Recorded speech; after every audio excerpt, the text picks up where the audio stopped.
ये किसी राष्ट्र की आत्मा होती है और यदि आत्मा को पहचानना है तो हमें हिंदी को मातृभाषा के रूप में अपनाना ही होगा। सुप्रभात सम्मानित निदेशक महोदय, प्रधानाचार्य, माननीय निर्णायक मंडल, शिक्षकगण एवं मेरे समस्त साथियों, मैं सपना जांगीर कक्षा 12वीं विज्ञान की छात्रा आज आप सभी के समक्ष इस विषय के पक्ष में बोल रही हूँ कि हिंदी मातृभाषा के रूप में आवश्यकता और महत्व। साथियों, दिलचस्प बात देखिए, मेरे सामने प्रस्तुत विपक्षी मुकेश रावत हिंदी मीडियम से पढ़ते हैं और आज इसी के खिलाफ बोलते हैं।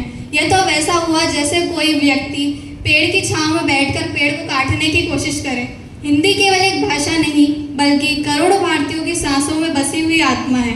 मैं विपक्षी दल एवं आप सबको अवगत कराना चाहूँगी कि इतिहास गवाह है 1857 की आज़ादी की पहली लड़ाई हो या महात्मा गांधी का स्वदेशी आंदोलन, जनता को जोड़ने का काम हिंदी ने ही किया था। नेताजी सुभाष चंद्र बोस ने जय हिंद का नारा हिंदी में ही दिया था, यानी भारत का राष्ट्रीय आंदोलन में भी हिंदी के सहारे खड़ी हुई है। हमारे दो विपक्षी कला संकाय के विद्यार्थी होने के पश्चात भी शायद यह भूल रहे थे, गांधी जी, लाला लाजपत राय, राम मनोहर लोहिया सभी नेताओं ने हिंदी को राष्ट्रीय एकता का माध्यम माना है।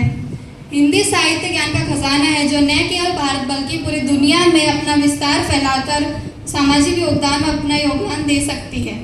जैसा कि विपक्षी मुकेश रावत ने कहा, हिंदी कितनी सर्वव्यापी है यह साबित करने की आवश्यकता नहीं है। हम बोलते किस भाषा में है, हिंदी में। मैं बोल रही हूँ, आप सुन रहे हैं, निर्णायक मंडल समझ रहा है। और क्या उदाहरण चाहिए। जिस भाषा में हम हंसते हैं, रोते हैं, माँ को पुकारते हैं और बहस भी करते हैं, वह हमारी मातृभाषा है।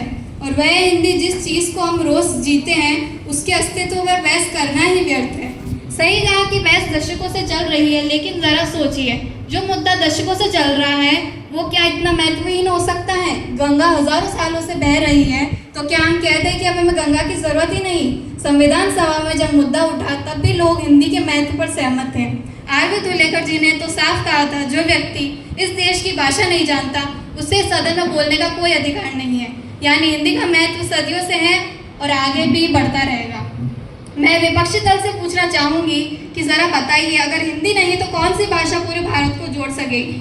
तमिल, कन्नड़ या फिर मराठी, ये सब मान भाषाएं हैं, लेकिन उनका क्षेत्र सीमित है। हिंदी का विस्तार सबसे व्यापक है।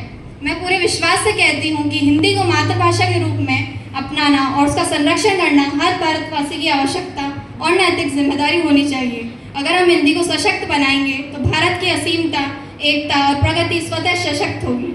अपने शब्दों को विराम देते हुए मैं यही कहना चाहूँगी, हिंदी हमारी शक्ति है, हमारी पहचान है और हमारी आत्मा है। धन्यवाद।